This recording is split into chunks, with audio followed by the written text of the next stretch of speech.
Good morning everyone and welcome to the class. We are doing the revision of the chapter Understanding Diversity. That is your first chapter in civics, and in the previous class we have discussed about the benefit of diversity. What do we get benefit from living in a country like India, which is full of diversity? We have seen that because of diversity we are able to enjoy different festivals. Then we also enjoy different types of food because of diversity. Because of diversity we also become able to learn so many languages, because people belonging to different languages are living together. And then diversity also give us an opportunity to wear different types of clothes. And moreover, we have seen that it is diversity which is responsible for creativity and imagination in human mind. If people are forced to live in a society which lacks diversity in any form, there is no diversity, then in that situation there will not be any kind of creativity and imagination. So these are the important benefits of diversity. And now we will discuss about diversity in India. Up to now we have discussed what is diversity in general, है ना? And now we will discuss this diversity in particularly about India. How India is a diverse country and how we have maintained our unity in spite of being diverse. Okay, so we see that our country is full of diversities. People who lives in India, they speak different languages, they eat different types of food, they celebrate different festivals, they belong to different religions, they belong to different cultures, isn't it? But we see that we have these differences, we have these diversity. Okay, still we find that we all are similar in some or the other manner. कुछ मामलों में हम एक दूसरे से differ करते हैं, but still कुछ मामलों में हमारे बीच उसके बावजूद भी सिमिलैरिटीज होती है. तो first of all we will discuss about diversity. Okay, क्यों डाइवर्सिटी का रीजन क्या होता है? Why there is so much diversity exists in our country? There is some reason behind it. Okay, so we will discuss this diversity. What happens, we all know that in the previous time, in the earlier times, there was no advancement of science and technology, and science and technology is developed during the modern period only. And because of this non-development of science and technology, what happened that there was a lack of fast means of transport. People in the earlier time, we are talking about ancient period, जैसे हमने जो जिस history की जिस period को हम अभी पढ़ रहे हैं, in that period there was no means of transport available to people.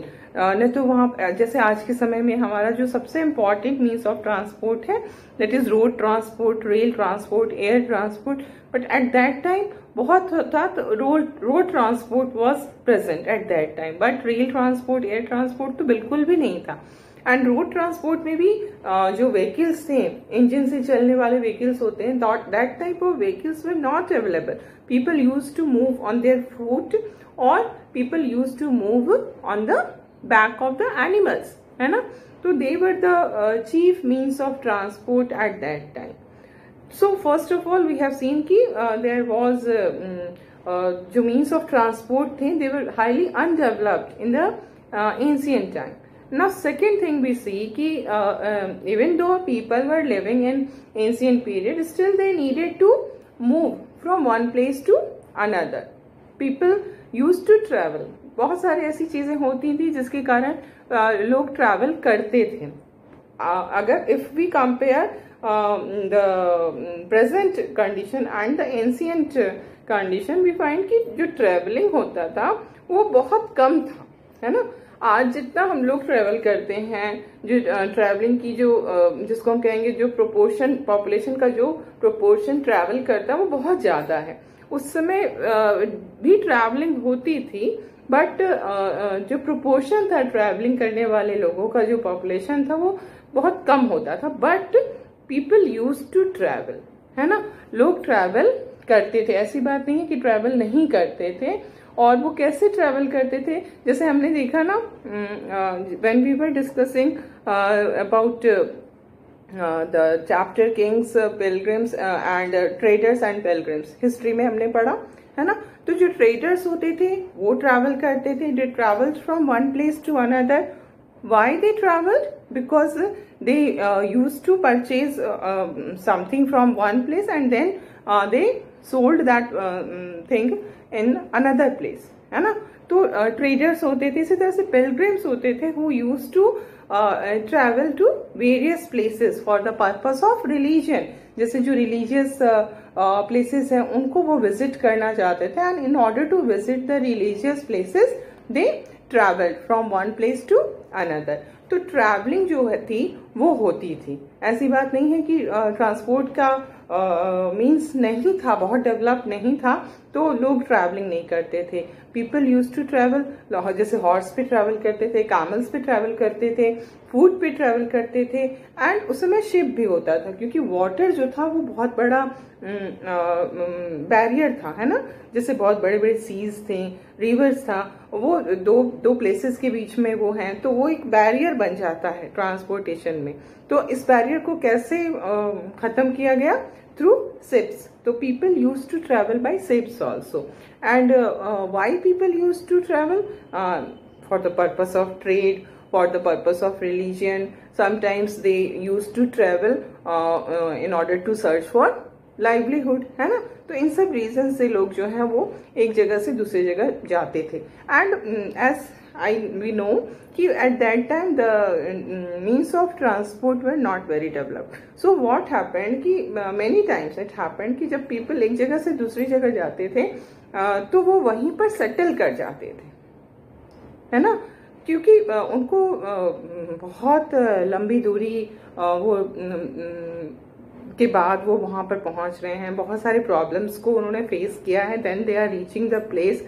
अब वो जब वहां पे पहुंच गए तो कई बार होता था कि फिर वो वहीं पर रह जाते थे, है ना. और जैसे कि कई बार होता था कि किसी जगह पे फेमाइन हो गया या ड्राफ्ट हो गया, तो उससे क्या होगा कि वहां पर अगर फेमाइन है, ड्राफ्ट है, तो फिर वहां पर there will be no source of food, है ना. फार्मिंग तो हो नहीं पाएगी. तो इस तरह की कंडीशन में वहां पर जो लोग होते हैं वो उस जगह को छोड़ के चले जाते हैं, है ना. क्योंकि वहां पर अगर वो कंटिन्यू करेंगे तो वहां पर उनको खाने के लिए चीजें नहीं मिलेंगी, बिकॉज फार्मिंग नहीं हो पाएगी because of drought and famine. Okay. तो इस तरह से इन सारे रीजन से people use to travel from one place to another.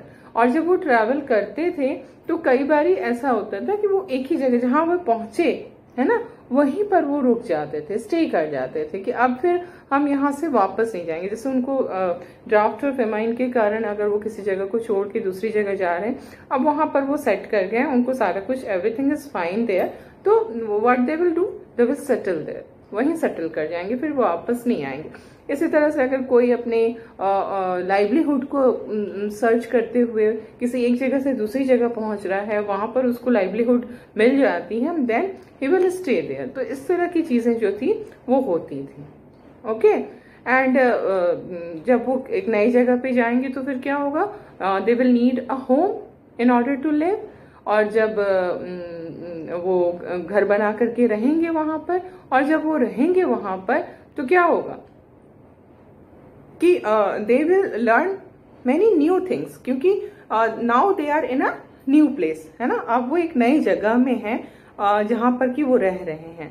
तो इसमें क्या होता है, व्हाट हैपेंस कि जब हम किसी नई जगह पे जाते हैं तो वहां पर हम बहुत सारी नई चीजों को सीखते हैं। We learn a lot from people around us, है ना। तो जो पीपल अराउंड अस है, they are new, their practices are new, their culture is new, their traditions are new, everything is new for the person who has come from outside, है ना।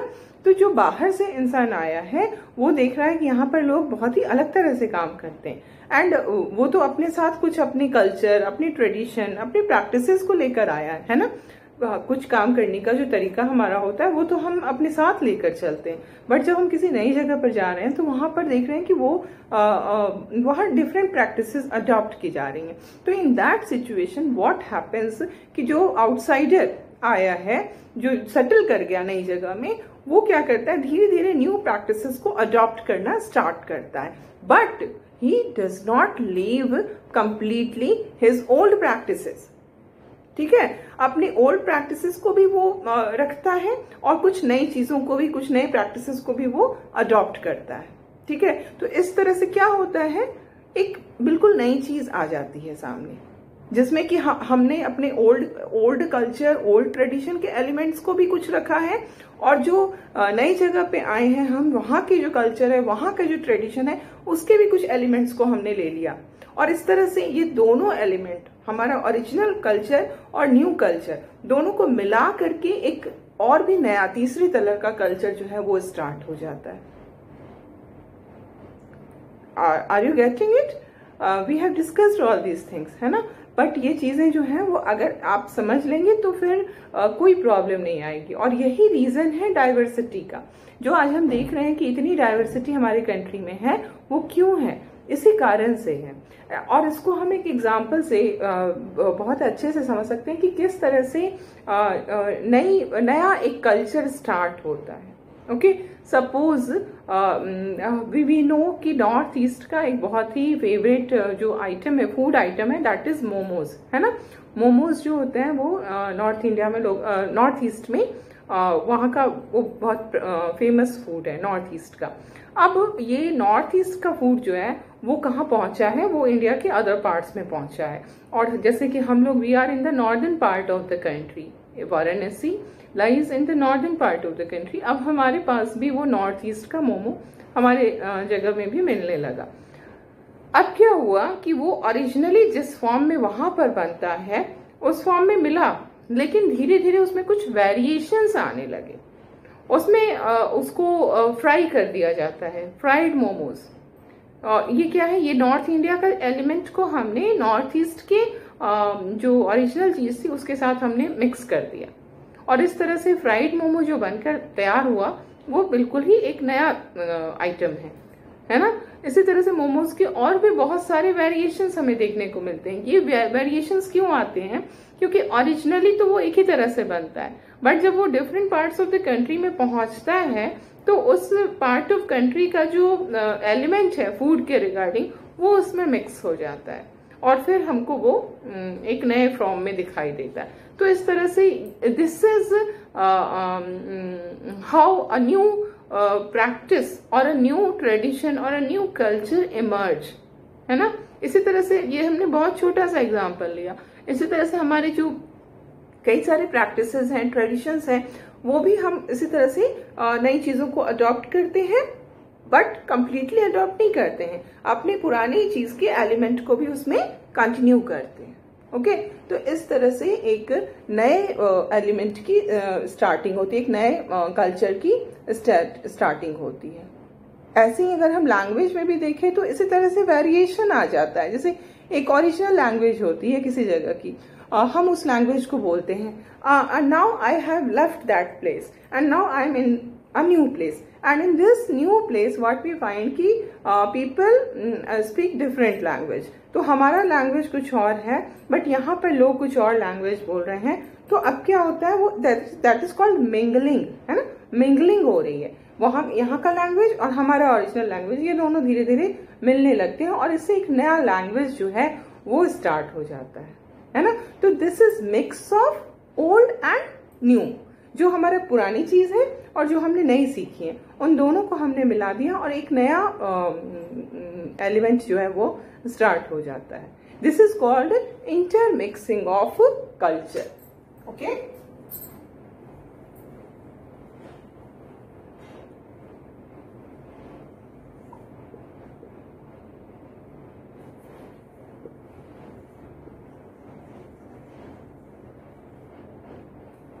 इसको हम कहते हैं इंटरमिक्सिंग ऑफ कल्चर, जबकि दो culture जो है वो मिल करके एक नए कल्चर को दे रही है, नया कल्चर जो है उसका बर्थ हो रहा है. ओके, सो वी सी कि the history of many places show us how many different cultural influences have helped to shape life and culture there. किसी पर्टिकुलर प्लेस का जो लाइफ है, किसी पर्टिकुलर प्लेस का जो कल्चर है वो कैसे बना.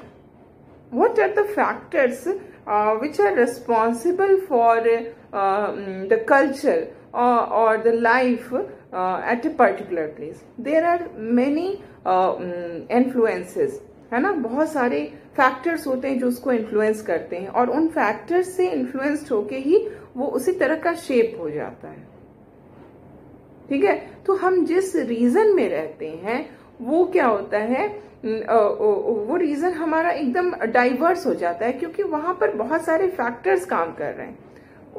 जिस रीजन को हम बिलोंग कर रहे हैं उस रीजन की हिस्ट्री क्या है, उस रीजन का जियोग्राफिकल फीचर्स क्या है, उस रीजन को मेनली जो ये दो ही, these are the two most important factor, the historical factor and the geographical factor which are responsible for diversity of a particular region. एक पर्टिकुलर रीजन का जो डाइवर्स नेचर होता है, जो हमें एक डिस्टिंक्ट नेचर दिखता है कि ये उसी रीजन का ये नेचर होता है. क्यों होता है, उसके पीछे कुछ हिस्टोरिकल रीजंस होते हैं, कुछ जियोग्राफिकल रीजंस होते हैं और इन रीजंस के कारण ही एक रीजन जो है, एक रीजन जब हम कह रहे हैं, there are two things you must know when we say region. This is area or place. Okay, then there is reason. It means cause. And one more thing, जिसके साथ इसको कभी कभी कंफ्यूज्ड हो जाते हैं बच्चे, this is religion. Religion is जो हम लोगों का धर्म होता है उसको हम रिलीजन कहते हैं. रीजन जिस एरिया को हम बिलोंग करते हैं that is called region and this is region जो कि हम कॉज के लिए बताते हैं. तो हम अभी क्या बात कर रहे हैं, we are talking about distinctiveness of a particular region. ठीक है, जो एक पर्टिकुलर रीजन होता है उसमें वो बहुत डिस्टिंक्ट होता है, बहुत अलग तरह का होता है. क्यों अलग तरह का होता है, क्योंकि उसका जो हिस्टोरिकल बैकग्राउंड है और उसका जो जियोग्राफिकल फैक्टर है, these factors are influencing the life and culture of a particular region. Okay, so we see कि जो डाइवर्सिटी है वो इस कारण भी आती है कि जो भी हमारा जियोग्राफिकल फैक्टर्स हैं उसके अकॉर्डिंगली हमको अडेप्ट करना पड़ता है. हम we are forced to live according to our geographical factors. अगर हमारे geographical factors ऐसा है कि जहां पर फार्मिंग नहीं हो सकती है तो वहां पर क्या होगा, at that place farming will not be a prime activity, prime economic activity. वहां पर फार्मिंग के अलावा और चीजें डेवलप होंगी, लाइक कैटल रेयरिंग स्टार्ट हो सकता है, then different types of activities जो इकोनॉमिक एक्टिविटी है जो कि फार्म से रिलेटेड ना हो वो वहां पर इम्पोर्टेंट हो जाएगा. तो जियोग्राफी जो है वो हमारे लाइफ को बहुत ज्यादा इम्पैक्ट करती है. ओके, अगर जैसे कि एक रीजन है जो कि सी के पास है, एक दूसरा रीजन है जो कि माउंटेनियस एरिया में है, तो इन दोनों रीजन्स में हम क्या देखेंगे कि वहां की लाइफ बिल्कुल डिफरेंट है, क्योंकि जो सी के पास जो जियोग्राफिकल फैक्टर्स हैं और जो माउंटेनियस रीजन के जियोग्राफिकल फैक्टर्स हैं, they are completely different from each other and because of that difference the life is also different at these two places. Okay, so now we are going to compare two places. Okay, जो दो जगह हैं उनको हम compare करेंगे. एक हमारा लद्दाख है और दूसरा जो है वो केरल है. लाइक अभी हमने कहा माउंटेनियस रीजन का लाइफ अलग होता है और जो सी के कोस्ट पे जो रीजन्स होते हैं, जो प्लेसेस होते हैं, उनकी लाइफ अलग होती है. तो इसमें हम लद्दाख और केरल को कंपेयर करेंगे. देन वी विल अंडरस्टैंड कि किस तरह से geography and history are responsible for different types of life at a particular place. Okay, तो जो ये हम डिफरेंसेस देख रहे हैं, ये डिफरेंसेस क्यों आ रहे हैं?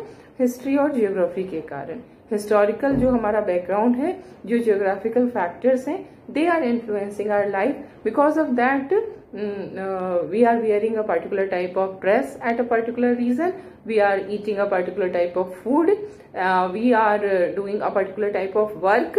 ये सारी चीजें जो है वो हमारे इसी से रिलेटेड होती है. And in this connection you must remember कि अगर हम if we are living in a city, so in this city, the city life is completely different from village life, है ना. अर्बन लाइफ और रूरल लाइफ में बहुत difference होता है. अगर हम सिटी लाइफ को देखें तो क्या होता है कि in cities we are not dependent on our physical surroundings. Cities का लाइफ, ऑलमोस्ट सारी सिटीज की लाइफ एक जैसी होती है. जो हम बात कर रहे हैं कि कोई एक रीजन है, पर्टिकुलर रीजन है जो कि एकदम डिस्टिंक्ट है, तो वो जो डिस्टिंक्टिवनेस हमें दिखती है वो हमें विलेज एरिया में ही ज्यादा दिखती है. अगर हम जो अर्बन एरियाज हैं जिसको हम सिटीज कह रहे हैं, वहां को अगर उस एरिया को हम देखें तो वहां पर हम क्या देखेंगे कि बहुत सारी सिमिलैरिटीज होती है. अर्बन लाइफ ऑलमोस्ट एक जैसी होती है ना. क्योंकि अर्बन लाइफ में कोई भी फार्मिंग एक्टिविटी नहीं करता है. सिटीज में फार्मिंग एक्टिविटी नहीं होती है. People depend completely on the market to buy all the food, है ना. जो कुछ भी उनको चाहिए वो कोई भी फूड अपने से प्रोड्यूस नहीं करते. They do not produce anything on their own. जो कुछ भी हमें चाहिए होता है when we are living in a city, whatever we want in order to satisfy the needs of our life, we go to market and purchase the goods, है ना. But जो विलेज होते हैं वो इस तरह की चीजें वहां पर नहीं होती. वहां पर हमारा लाइफ जो है वो हमारे सराउंडिंग्स पे बहुत ज्यादा डिपेंड करता है. And when we compare the life of village of two places, then only we will understand कि किस तरह से हमारा लाइफ जो है वो हमारे सराउंडिंग्स पर डिपेंड करता है. ओके, तो now we will compare this Ladakh और केरल, कि किस तरह से लद्दाख की लाइफ कैसी डिफरेंट है और केरल की लाइफ कैसी डिफरेंट है, और ये डिफरेंस होने का रीजन क्या है. The most important thing, what is the reason, what is the cause of this difference in the life of people who are living in Ladakh and who are living in Kerala. So first of all, we will discuss about Ladakh.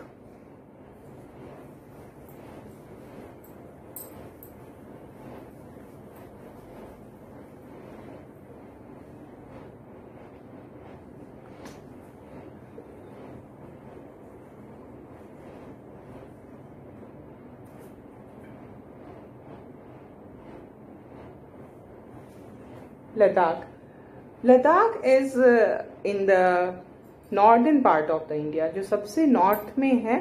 And अब तो लद्दाख जो है वो एक हमारा UT बन गया, union territory, है ना. इधर last year some changes occurred in the formation of states. जैसे पहले लद्दाख जो था वो क्या था, वो जम्मू एंड कश्मीर का एक पार्ट था. But now Ladakh is a union territory. Union territory का मतलब यही होता है कि कुछ ऐसे टेरिटरीज होते हैं जो बहुत स्मॉल होते हैं, बट वो इतने भी स्मॉल नहीं होते हैं कि उनको किसी स्टेट के साथ मिला दिया जाए, और वो इतने बड़े भी नहीं होते हैं कि उनको अलग स्टेट बनाया जाए. तो वैसे जो एरियाज होते हैं उनको हम यूनियन टेरिटरीज कहते हैं. And these territories are controlled by the union government, ठीक है, सेंट्रल गवर्नमेंट।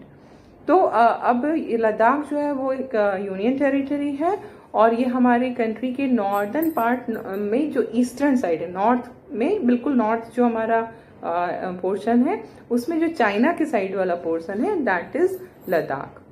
ओके, अब लद्दाख की जो सबसे बड़ी स्पेशलिटी, हमने लोकेशन देख लिया, you must see the location of Ladakh in the map. Okay, map में उसको आप देख लोगे, देन वी सी कि लद्दाख के अंदर जो सबसे इंपॉर्टेंट फीचर है लद्दाख का वो ये है कि Ladakh is a desert. But what kind of desert is Ladakh?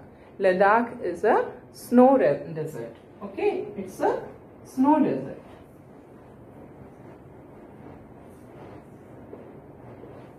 Normally, what we think कि desert is a place which is very hot and dry, like Thar Desert, which is in Rajasthan, है ना? But other than this hot desert, cold deserts भी होते हैं, ठीक है? और यही cold desert लद्दाख में है, जहाँ पर कि हम देखते हैं कि जिसको कि हम स्नो डेजर्ट भी कहते हैं, कोल्ड डेजर्ट भी कहते हैं। ओके, अब यहाँ पर हम क्या देख रहे हैं कि ये it's a dry region, dryness दोनों जगह होती है, चाहे वो हॉट डेजर्ट हो चाहे वो कोल्ड डेजर्ट हो, in both desert there will be dryness, ठीक है। ड्राई होने का मतलब क्या हुआ? लिटिल रेनफॉल और नो रेनफॉल, ठीक है। डेजर्ट का मतलब ही ये होता है कि वहां पर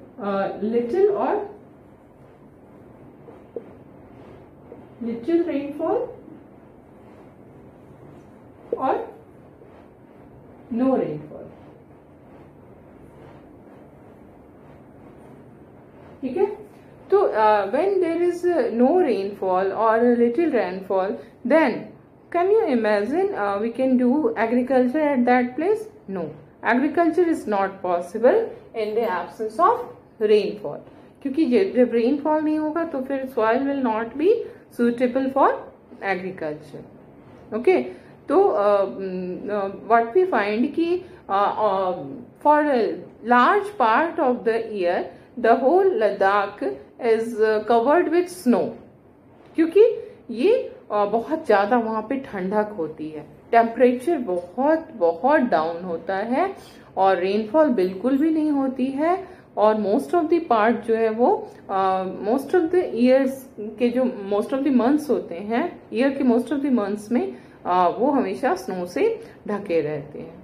ओके, और वहां पर हमें ट्रीज भी बहुत कम देखने को मिलते हैं because of low temperature, trees का ग्रोथ नहीं होता है। और फिर people find difficulty in drinking water also, ठीक है, बिकॉज वहाँ रेनफॉल नहीं है तो ड्रिंकिंग वाटर की भी प्रॉब्लम आती है। और जो स्नो होते हैं वो जब समर सीजन में मेल्ट करते हैं तो उससे लोगों को ड्रिंकिंग वाटर की जो प्रॉब्लम है वो सॉल्व हो पाती है, ठीक है। तो ये हम लद्दाख के बारे में जान रहे हैं। And here people are not able to do agriculture, so in that condition what people will do in order to earn their livelihood, अपने लाइफ के जो नीड्स हैं उसको पूरा करने के लिए उनको कुछ तो करना होगा, है ना, किसी तरह से तो उन्हें मनी अर्न करना होगा, then only they will be able to fulfil the needs of their life. तो यहाँ पर वो what they do in order to fulfil the needs of the life, they rear the animals. Which animals? Sheep and goats. Okay, sheep and goats को वो rearing करते हैं, उनको पालते पोसते हैं, है ना, जिसको कहते हैं कि cattle rearing. Okay, तो इनका जो मेन काम है, the main function is cattle rearing. और इस कैटल में कौन से मेन कैटल जो है वो उनका रियरिंग होता है in Ladakh? It is sheep and goat. Okay, sheep and goat are the animals. And we see कि गोट्स जो होते हैं इस रीजन के वो बहुत ही स्पेशल होते हैं। Why they are special? Because these goats produce a special type of wool which is called pashmina wool. Okay, ये गोट जो होते हैं इनसे एक बहुत ही special type of wool produce होता है। You must have heard the name of pashmina. Pashmina wool से जो is famous for pashmina shawl, इसी वूल से पश्मीना शॉल बनता है। और ये जो शॉल बनती है that is very very costly, क्योंकि उसमें बहुत गर्मी होती है। जब बहुत ज्यादा ठंडक होती है तो ये पश्मीना शॉल जो है वो हमारे प्रॉब्लम को सॉल्व करती है, ठंडक हमारी दूर करती है। ये बहुत ज्यादा कॉस्टली होती है। So we will continue our discussion regarding this Ladakh and Kerala in the next class.